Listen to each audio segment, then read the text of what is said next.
Hear, O Israel, the Lord our God, the Lord alone. Therefore you shall love the Lord your God with all your heart, with all your soul, and with all your strength. A few verses later, the author of Deuteronomy says that this command is so important that it should be repeated constantly, hung as a pendant from our foreheads, and even inscribed upon our doorposts. And good Jews did exactly that. They would recite the Shema, which is Hebrew for hear, citing the first word of God's command. So hearing is not just letting it hit your ear. It's letting it hit your ear and sink in deeply, right? So it becomes a part of you. Shema. You know, in fact, a nice hotel in Jerusalem looks much like any other hotel, except for one thing. At the entrance of each room is a small metal cylinder called a mezuzah that protrudes from the door jamb, and it contains a tiny scroll containing that verse. And every scribe knew that this was most important. Otherwise, it would not have been so emphasized. The first commandment, from which all others flow, concerns the one God. God is the creator of all. Yet all of us as human beings are created in the image and likeness of God.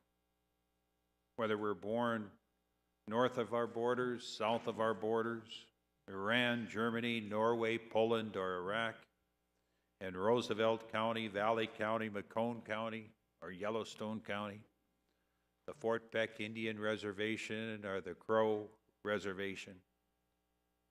The image of this great God is reflected within us.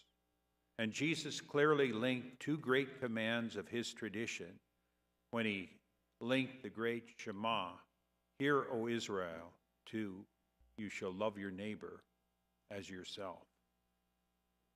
And when we live in the true God, we are all one, no matter what our race or creed may be.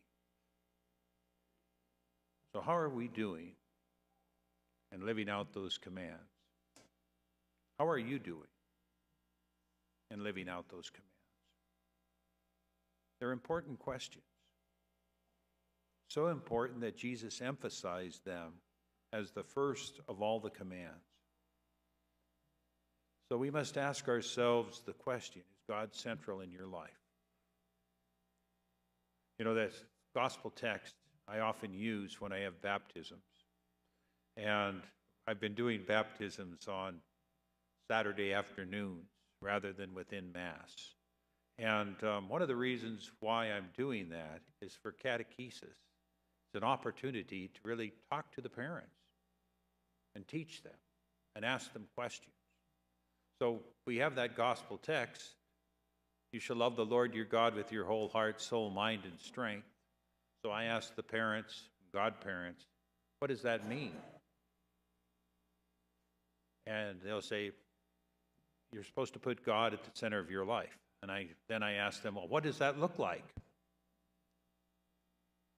Because it's one thing to say it. It's another thing to put God at the center, because our life is going to be different. And inevitably they say, well, go to Mass on Sunday, right? That's and I say, yeah, that's the bare minimum for us as Catholics, right? But we're called to much more than that, right? Again, keeping God at the center, taking the time for Eucharist for us as Christians, gathering on the Lord's Day, the day of the resurrection. And then I said, what else? And they say, pray. We need to pray. They're spot on, right?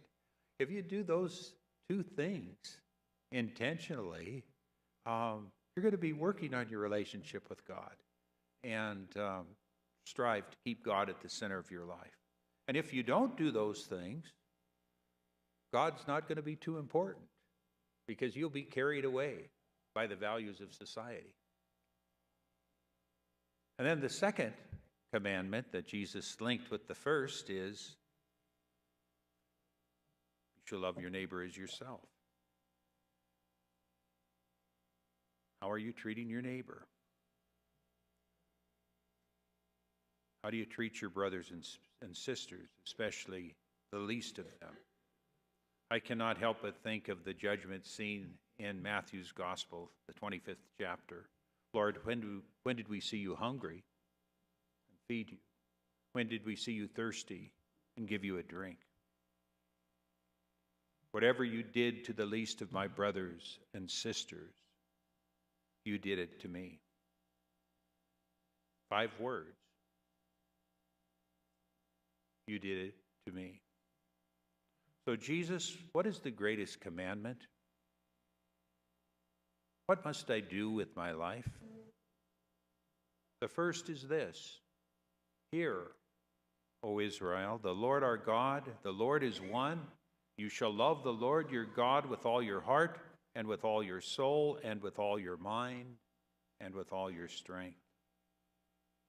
The second is this: you shall love your neighbor as yourself.